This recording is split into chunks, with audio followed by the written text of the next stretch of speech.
आज म एकल व्यञ्जनबाट पढाउन गइरहेको छु। आज एकल व्यञ्जनबाट म सठिक तरिकाले बताउँछु है, हजुरहरूले बुझ्नु होला है। यो भर्खर लेखेको आ, या, अ, ए, ओ, यो, उ, यु, उ, इ। बुझ्नुभयो नि? एकल व्यञ्जनबाट 10 वटा हुन्छ। यसलाई भन्छ आ, यसलाई भन्छ या, यसलाई भन्छ अ, यसलाई भन्छ ए, यसलाई भन्छ ओ, यसलाई भन्छ यो, यसलाई भन्छ उ, यसलाई भन्छ यु, यसलाई भन्छ उ, यसलाई भन्छ इ। यस्तो हुन्छ है। यस्तो हुन्छ है। हजुरहरूले सिक्नु होला, बुझ्नु होला। फेरि एकचोटि हेर्नु। यसलाई भन्छ आ। धर्को तानेर यता फर्काएपछि आ भयो हैन। धर्को तानेर डबल यता बीचबाट फर्काएपछि या भयो हैन। फेरि यता फर्काएर धर्को तानेपछि अ भयो। फेरि डबल यता तानेपछि धर्को तानेपछि ए भयो हैन। त्यसपछि यस्तो गरेर यस्तो गरेको 1 जस्तो यो ओ भयो हैन। त्यसपछि डबल धर्को तानेर यस्तो गरेको यो भयो। त्यसपछि तलतिर झरेको यो टी जस्तो टी, हेर्दा टी जस्तो छ यो उ भयो। त्यसपछि यो डबल हेर्दा टी जस्तो तर डबल धर्का यो यु भयो।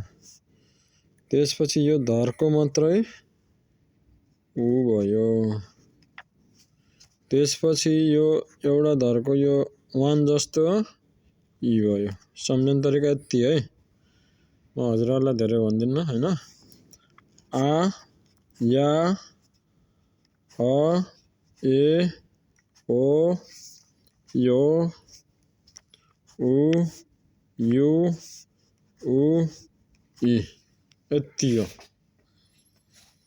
यति जान्नुस् एक दिनमा, बस धेरै नसिक्नुस्। मेरो युट्युब च्यानल सब्स्क्राइब गर्नु है सबै साथीहरूले। लामिछाने भलगर हान्नुस्, नभए विश्वराज लामिछाने हान्नुस्, आउँछ। सबैजनाले यो भिडियो हेर्ने जति सबैले सब्स्क्राइब चाहिँ गर्नु होला है। यो एकल व्यञ्जनबाट 10 वटा हुन्छ। एउटा, दुईटा, तीनटा, 4 वटा, 5 वटा, 6 वटा, 7 वटा, 8 वटा, 9 वटा, 10 वटा। हजुरहरूले यसलाई 50 ठाउँमा लेख्नुस् यसरी नै 50 ठाउँमा। आ, या, अ, ए, ओ, यो, उ, यु हैन, उ, इ। यसरी लेख्नुस्। 1 2 3 4 5 6 7 8 9 10। 50 ठाउँमा लेख्नुस्। कण्ठ गर्नुस्। कण्ठ गर्ने यो सम्झने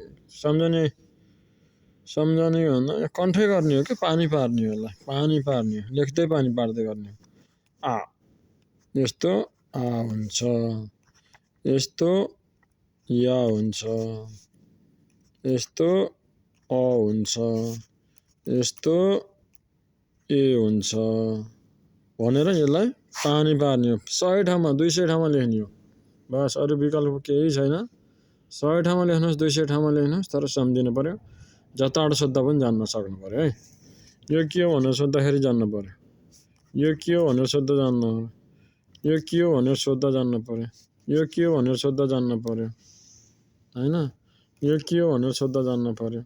यो के हो भनेर जान्नु पर्यो। यो मात्रै के हो भन्ने सबै जान्नुपर्छ हजुरहरूले। ल ओके। यही हो एकल व्यञ्जनबाट 10 वटा हुन्छ। आ, या, अ, ए, ओ, यो, उ, यु, उ, इ। सम्झने यही हो। हजुरहरूले पढ्नु बाहेक विकल्प अरु केही छैन। कण्ठ गर्ने हो।